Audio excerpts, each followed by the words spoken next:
स्वागत है आपका एक बार फिर इस यूपीएससी मिशन पर। जो लोग एक जबरदस्त तरीके से लगे हुए हैं या फिर लगने वाले हैं, मैं उनका हार्दिक स्वागत करता हूँ। यहाँ पर यूपीएससी ने अपना नोटिफिकेशन जारी कर दिया है, ठीक है।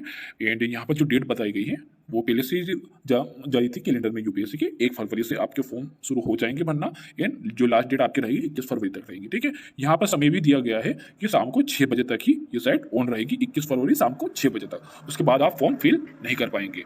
दूसरा, आप यदि इस पीडीएफ फाइल में देखो, इस पीडीएफ फाइल में सारी जानकारी है, ठीक है। आप इस वीडियो को नहीं देखोगे पूरा तो भी मैं बता रहा हूं कि इस पीडीएफ फाइल को यदि आप डाउनलोड कर लेते हैं तो इसमें सारी जानकारी है। ये पीडीएफ आप कहां से डाउनलोड कर सकते हैं? यूपीएससी की जो ऑफिशियल साइट है, ठीक है, upsc.government.in, या आप गूगल पर भी सर्च करोगे तो मिल जाएगी। आप इसे हिंदी और इंग्लिश दोनों में ये पीडीएफ फाइल अवेलेबल है, आप इसे डाउनलोड कर सकते हैं। डिस्क्रिप्शन में आपने दोनों की लिंक मिल जाएगी। अगर वहां से नहीं करना चाहते हैं तो आप मेरे टेलीग्राम ग्रुप या टेलीग्राम चैनल पर आइए, वहां पर भी ये दोनों पीडीएफ फाइल आपने हिंदी इंग्लिश दोनों मिल जाएगी। इस पीडीएफ फाइल में, इस नोटिफिकेशन में क्या होगा, आपका मीडियम क्या क्या आप ले सकते हो, ठीक है। आपका परीक्षा का पैटर्न क्या होगा, कौन सा पेपर कितने नंबर का होगा, आपका सिलेबस क्या है, ठीक है। आपकी पात्रता क्या है, यानी आपकी एज क्या होनी चाहिए, सारी सब कुछ चीजें इसमें होगी। आपने फॉर्म में क्या चीजें चाहिए, क्या नहीं चाहिए, आपने पीटी किस तरीके से देना है, मेंस किस तरीके से देना है, साक्षात्कार किस तरीके से देना है, इंटरव्यू का सिलेबस क्या है, मेंस में कौन कौन से पेपर होंगे, ठीक है, कब कौन सा होगा, पहले कौन सा होगा, बाद में कौन सा होगा, सारी चीजें। आईएएस के लिए क्या मांगते हैं, आईपीएस के लिए क्या मांगते हैं, ठीक है। पीडब्ल्यूडी के लिए क्या छूट है, एससी एसटी ओबीसी वालों के लिए क्या छूट है, ईडब्ल्यूएस वालों के लिए क्या छूट है, कितने अटेम्प्ट दे सकते हैं और कितने पद इस बार यूपीएससी ने निकाले हैं, वो भी सारी चीजें इसमें दी गई है। तो बॉस, इस पीडीएफ फाइल को, ये वीडियो ना देखें तो भी चलेगा, लेकिन उस पीडीएफ फाइल को आप ध्यान से देख लीजिए। यही पीडीएफ फाइल है, मैं थोड़ा सा जल्दी जल्दी इसे बताऊंगा, ठीक है। जो मेन बातें आपको यहाँ पर देखने को मिलेगी। तो सबसे पहले तो यहाँ से फॉर्म फिल होता है। तो सबसे पहले आप यहाँ पर अपनी पात्रता सुनिश्चित कर ले कि क्या है क्या नहीं है, ठीक है। देन आप यहाँ से आवेदन केंद्र से करें, वो दिया गया है। देन जो ओटीआर है, वन टाइम रजिस्ट्रेशन आपका होना चाहिए, ठीक है। देन आप फॉर्म फिल कर सकते हैं। वन टाइम एक बार ही होता है रजिस्ट्रेशन। यदि उसमें कुछ संशोधन करना हो, उसमें कुछ त्रुटि हो गई हो, तो 21 फरवरी शाम को 6 बजे के बाद जब फॉर्म भरना बंद हो जाएंगे, उसके बाद जो भी आपसे गलतियां हुई है, आपके ओटीआर में, वन टाइम रजिस्ट्रेशन में हुई हो या फॉर्म फिल करते हुए हुई हो, वो सारी गलतियां आप 21 फरवरी शाम को 6 बजे के बाद अगले 7 दिनों तक सुधार सकते हैं। यानी कुछ भी 27-28 फरवरी डेट दी है यूपीएससी ने। 22 फरवरी से 28 फरवरी या 27 फरवरी तक आप इस वेबसाइट में, हाँ यहाँ पर दिया गया है 28 फरवरी तक होगी, ठीक है। 21 फरवरी से 28 फरवरी के बाद के बीच आप उन त्रुटियों को सुधार सकते हैं। जो भी आपने गलतियां की है फॉर्म फिल करते समय या अपने ओटीआर में, जो कुछ भी आपने संशोधन करना, अपडेट करना, तो वो आप 21 तारीख के बाद कर सकते हैं और 28 फरवरी के पहले, ठीक है। देन जो आप अपने फॉर्म में भी है, जो आवेदन पत्र में भी आपने कुछ संशोधन करना हो, तो वो भी अगले 7 दिनों में आप कर सकते हो, 21 फरवरी के बाद, ठीक है। जो वही डेट 22 फरवरी से 28 फरवरी के बीच, ठीक है। बाकी भरने की तिथि क्या होगी, 21 फरवरी को शाम 6 बजे तक भरे जा सकेंगे फॉर्म, ठीक है। और यहाँ पर नेगेटिव मार्किंग होगी, ये दिया गया है। बाकी आपने कोई भी दिक्कत हो, ठीक है, आपने ये पीडीएफ फाइल समझ में ना आई हो या फिर अपने सॉल्यूशन आपने ना मिले हो, जो मन में हो आपके कंफ्यूजन डाउट, ठीक है, तो आप इन नंबर्स पर कॉल करके, ठीक है, 10 से 5 बजे तक, सुबह 10 से शाम को 5 बजे के बीच आप कॉल करके अपनी आप हेल्प ले सकते हैं, ठीक है। हो सकता हो कि फॉर्म में कुछ गलत भरा गया हो या आपने सॉल्यूशन ना मिल रहा हो या फिर वो ठीक नहीं हो रहा हो, तो वो कुछ ना कुछ ऐसा तरीका आप बता सकते हैं जो उनके रूल्स के अकॉर्डिंग ठीक हो, तो आप कर सकते। इवन मुझसे भी कई बार गलतियां हुई है, ठीक है, तो मैंने यहीं पर कॉल किया। ये हेल्पलाइन नंबर है, काफ़ी अच्छी सुविधा है ये यूपीएससी की तरफ से। तो आपसे जो कुछ भी गलती हो गई है, जो कुछ भी कंफ्यूजन होते हैं, डाउट होते हैं, आप इन हेल्पलाइन नंबर पर कॉल करके जो है मार्गदर्शन ले सकते हैं, ठीक है। यानी जो कुछ भी डाउट हो आपने, सबसे पहले ये पीडीएफ फाइल आप पढ़ो। देन फिर भी कोई कंफ्यूजन हो या कुछ गलतियां आपसे हो गई हो, तो आप डायरेक्टली इन नंबर पर कॉल करो, सुबह 10 से शाम को 5 बजे तक के बीच आपने सारे सॉल्यूशन मिल जाएंगे, ठीक है। बाकी आप ये वीडियो भी नहीं देखेंगे तो भी चलेगा। आगे चलते हैं। मोबाइल प्रतिबंधित होंगे, ठीक है, फिर और भी कुछ चीज़ें वो आप देख लीजिएगा यहाँ पर। देन ठीक है, मैं यहाँ पर जल्दी बताऊंगा। यहाँ पर ये सारी सर्विस दी गई है जो यूपीएससी आपने देता है। एंड ये भी देता है कि किसके लिए क्या क्या फिजिकल है, ठीक है, ठीक है, शारीरिक अपेक्षाएं क्या क्या है, कार्यात्मक वर्गीकरण आप देख सकते हैं कि आईएएस के लिए क्या मांगा गया है। एंड हाँ, जो आपकी भारतीय विदेश सेवा उसके लिए आपसे क्या मांगा गया है।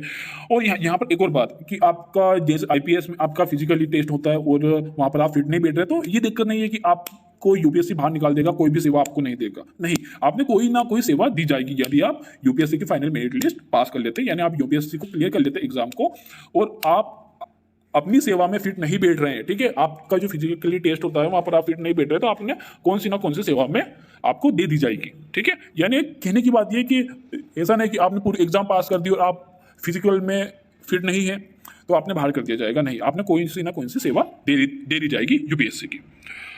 ठीक है, तो यहाँ पर वही चीजें दी गई है, हम फटाफट इन फाइलों को देख लेते हैं। अब यहाँ पर पीटी के हैं, ठीक है, यहाँ पर पीटी के सेंटर है जो आपने अभी भरने और मेंस के भी इसी बार पहले फॉर्म में ही भरने हैं। ठीक है, मतलब हर बार भराते हैं, लेकिन पिछली बार क्या हुआ था कि पीटी में तो भरवाए थे मेंस के सेंटर पीटी के फॉर्म भरते समय, लेकिन जब मेंस के भी फॉर्म वापस से भरवाए थे तब भी मेंस के सेंटर वापस से फिलअप करवाए थे, यानी उन्होंने ऑप्शन दिया था कि आप वापस से अपने सेंटर चेंज भी कर सकते हैं। लेकिन हर बार ये हो जरूरी नहीं है, क्योंकि हर बार यूपीएससी पीटी के जब फॉर्म हम फिल करते हैं तभी वो मेंस और पीटी दोनों के फॉर्म एक साथ दोनों के सेंटर एक साथ फिल कराता है। ठीक है, और मेंस का फॉर्म आपसे पीटी क्लियर होने के बाद भरवाया जाएगा। ठीक है, अभी जो आपकी फी होगी वो 100 रुपीज होगी। ठीक है, देन मेंस का फॉर्म फिलअप करने समय 200 होगी। ठीक है, यहाँ पर छूट भी होगी। ठीक है, ईडब्ल्यूएस ओबीसी एससी एसटी वालों के लिए क्या छूट होगी वो आप इस फाइल में देख सकते हैं। हाँ, तो मैं यहाँ पर सेंटर का बोल रहा था, यहाँ पर आप पीटी के सेंटर देख सकते हैं। अब यहाँ पर बात आती है कि कुछ होते हैं कि 21 फरवरी को ही भरेंगे हम तो लास्ट टाइम पर, तो वहाँ पर क्या हो गया, आप कौन सा ले रहे हो, कौन सा सेंटर, जैसे आपने अजमेर लिया, अजमेर आपके सबसे करीब है और आपने 21 फरवरी को भरा है। 21 फरवरी के पहले कई सालों ने फॉर्म फिलअप किए और अजमेर में जितने भी सेंटर थे यूपीएससी के एग्जाम को लेकर सारे फुल हो गए, तो अब आपने कहाँ पर भेज दिया जाएगा, मैसूर। यूपीएससी अपने अकॉर्डिंग आप लोग को कहीं भी भेज देगा। ठीक है, तो जितना जल्दी हो सके आप पास के सेंटर लेकर और फॉर्म फिल कर दें। मैं तो कहूँगा आज ही फिल कर दो। ठीक है, ताकि आपने सीटें मिल जाए, क्योंकि देख रहे हो आप कि सेंटर काफ़ी कम है। ठीक है, गिने चुने सेंटर है, यहाँ पर ये नहीं है फुल धड़का है, तो पूरे भारत वाले इस एग्जाम को देंगे, याद रखिएगा। जल्दी से जल्दी इस फॉर्म को आप फिलअप कर दो। इंटरव्यू में भी फिर वही कि आप जल्दी फॉर्म फिलअप कर दो कि आप इंटरव्यू जल्दी हो जाएगा, तो करंट का ज़्यादा बर्डन नहीं रहेगा। ठीक है, वहीं पर मेंस का भी आप जल्दी से कर दो, क्योंकि ये सेंटर भी जल्दी फुल हो जाएंगे फिर। ठीक है, अब यहाँ पर फिर पात्रता की मतलब कि आपको क्या क्या में पात्रता होनी चाहिए। ठीक है, तो वो सारी चीज़ें यहाँ पर दी गई है। इन जो अवसरों की संख्या है कि जो अन्य पिछड़ा वर्ग है वो 9 अटेम्प्ट दे सकते हैं, वहीं पर एससी एसटी वाले के लिए कोई सीमा नहीं है, जब तक उनकी आयु नहीं होती 37 या 35 जो इसमें है लिखा हुआ वो आप देख लीजिएगा, तब तक अपने अटेम्प्ट दे सकते हैं। ठीक है, पीडब्ल्यूडी के लिए भी आप देख लीजिएगा, जनरल के लिए 6 अटेम्प्ट होते हैं। ठीक है, वहीं पर क्या आवेदन करने पर क्या क्या प्रतिबंध है वो आप देख लीजिएगा। शुल्क में बोला था 100 रुपीज़ है, वो आप देख लीजिएगा यहाँ पर। ठीक है, यहाँ पर आप देखोगे शुल्क, ठीक है 100 रुपीज़। बाकी छूट क्या है वो भी आप देख लीजिएगा, किसके लिए क्या छूट है। आप ये फॉर्म खुद से भी भर सकते हो। ठीक है, यदि आपने कोई दिक्कत हो आ रही हो आप मतलब यहाँ फिर किसी भी साइबर कैफे पर जाकर अपना फॉर्म फिलअप करवा सकते हैं। वो फॉर्म फिलअप करने के कुछ चार्जेस ले लेगा। ठीक है, और प्रिंट निकालने के ले लेगा, तो कुछ भी 50 रुपये 60 रुपये आपके एक्स्ट्रा लग जाएंगे, हो सकता है ऐसा। दूसरा, यूपीएससी के फॉर्म में देखो ये अच्छी बात है कि 100 रुपये में आप यूपीएससी का फॉर्म फिल कर सकते हो, 100 रुपये में आप IAS IPS बन सकते हो, और क्या लो, है ना।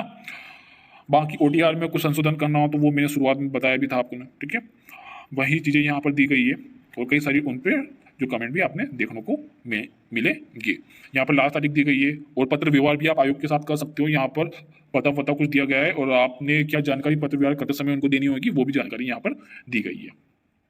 ठीक है, यहाँ पर श्रेणियाँ दी गई है PWD के लिए कि किसका क्या मतलब होता है वो आप देख लीजिएगा। यहाँ पर रिजर्वेशन के लिए दी गई है। ठीक है, कुछ चीज़ें वो आप यहाँ पर देख सकते हैं। आगे हम चलते हैं, यहाँ पर ये परीक्षा की योजना यहाँ पर शुरू हो जाती है। ठीक है, कि जो आपका पीटी होगा वो 400 नंबर का होगा, 200 का जीएस होगा और 200 का सीसेट होगा। वहीं पर जो सीसेट होगा आपका क्वालिफाइंग नेचर का होगा, 33% मार्क्स आप यदि ले आते हो तो आप पास हैं। वहीं पर जेएसए में मेरिट लिस्ट लगेगी। ठीक है, देन ये आपका पीटी का सिलेबस शुरू होता है, देन पैटर्न शुरू होता है, देन ये मेंस का पैटर्न है। ठीक है, कि यहाँ पर आप 300 नंबर के हिंदी इंग्लिश के अपने देखोगे, देन जीएस 1 2 3 4 के 250 के, और यहाँ पर निबंध भी आप 250 का देखेंगे। वहीं पर वैकल्पिक विषय आपके दोनों 250 के होंगे। ठीक है, दोनों, एंड टोटल जो आपका योग होगा 1750 का होगा। वहीं पर यदि हम देखें इंटरव्यू 275 का होगा, देन फाइनल जो मेरिट लिस्ट आपकी लगेगी वो 2025 में से लगेगी। ठीक है, यानी जो आप फाइनल मेरिट लिस्ट इंटरव्यू के बाद आपके इंटरव्यू प्लस मेंस दोनों के नंबर ऐड होंगे। ठीक है, और भी कई सारी जानकारी यहाँ पर दी गई है, जैसे कि जो आपका हिंदी इंग्लिश का जो पेपर होगा, ठीक है, उसमें 25% मार्क्स आपके होंगे जो भारतीय भाषा, हिंदी नहीं, भारतीय भाषा और अंग्रेजी।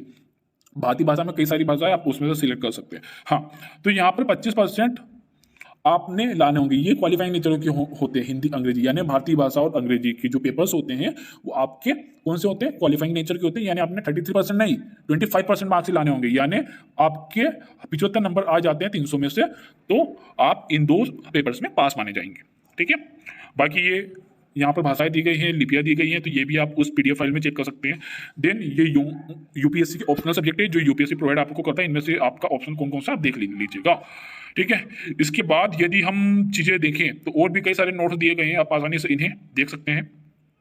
ठीक है, तो ये रहा आपका साक्षात्कार का क्या सिलेबस। ठीक है, कई लोग बोलते हैं कि व्यक्तिगत परीक्षण इंटरव्यू का सिलेबस नहीं होता, ये सिलेबस है, आप ये देख लीजिएगा। बस ये चीजें यदि आपके पास है, बस इन्हीं चीज की आपने तैयारी करनी है इंटरव्यू के लिए। ठीक है, देन यहां पर फिर सिलेबस आपका शुरू होता है प्रारंभिक परीक्षा का।